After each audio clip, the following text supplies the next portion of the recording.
How to fix self-protection failed or error code 4. Now, this is very quick and going to be straightforward. So all you have to do at first is to close everything that is currently running on your operating system or on your PC or laptop.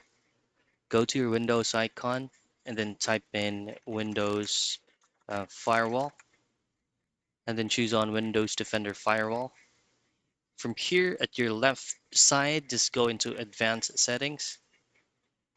Now go into Inbound Rules and then choose on New Rule.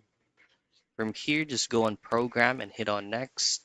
And then this program path, this is where you will click Browse and then just simply locate that specific application or um, client or software that is causing the issue. For example, this one right here, just hit on Open. Hit on next once again, and then choose on block connection, hit on next, and then make sure that these three options here are ticked, hit on next, and just simply follow on-screen prompts to complete this whole process.